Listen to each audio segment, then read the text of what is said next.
محلے میں بچوں کو عربی و ناظرہ قرآن پڑھانے والی باجی کے گھر آٹا اور سبزی نہیں ہے، مگر وہ باپردہ خاتون باہر آ کر مفت راشن والی لائن میں لگنے سے گھبرا رہی ہیں۔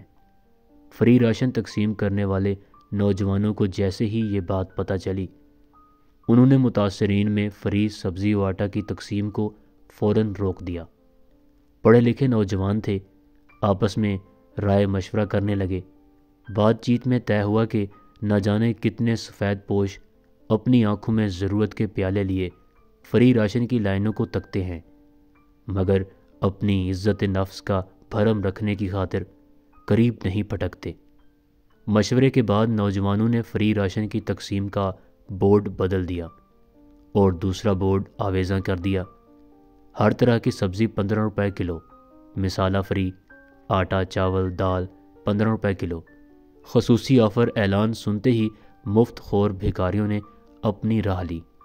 سفید پوش اور لاچار طبقہ ہاتھوں میں 10-20 روپے کے ساتھ خریداری کے لیے آگے بڑھا۔ قطار میں کھڑا ہونے سے اسے گھبراہٹ نہ ہوئی، نہ ہلڑ بازی ہوئی۔ لائن میں ایک طرف بچوں کو قرآن پڑھانے والی باپردہ باجی بھی مٹھی میں معمولی سی رقم لیے اعتماد کے ساتھ نمناک آنکھوں کے ساتھ کھڑی تھیں۔ ان کی باری آئی، پیسے دیے، سامان لیا اور اطمینان سے گھر آ گئیں۔ سامان کھولا، دیکھا ان کے ذریعے ادائیگی کی گئی پوری رقم سنت یوسف کی طرح ان کے سامان میں موجود ہے، لیکن انہیں خبر تک نہ ہوئی کہ کس نے وہ پیسے کب ان کے سامان میں رکھے۔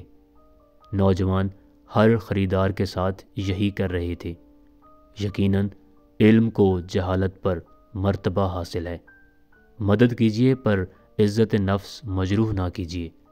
ضرورت مند سفید پوشوں کا خیال رکھیے، عزت دار مساکین کو عزت دیجیے۔ یقین رکھیے اللہ تعالیٰ آپ پر زیادہ با اختیار ہے۔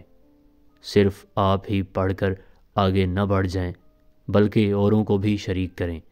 یہ صدقہ جاریہ ہوگا، اس میں آپ کا بمشکل ایک لمحہ صرف ہوگا، لیکن ہو سکتا ہے اس ایک لمحہ کی اٹھائی ہوئی تکلیف سے آپ کو شیئر کردہ تحریر ہزاروں لوگوں کے لیے سبق آموز ثابت ہو۔ جزاک اللہ۔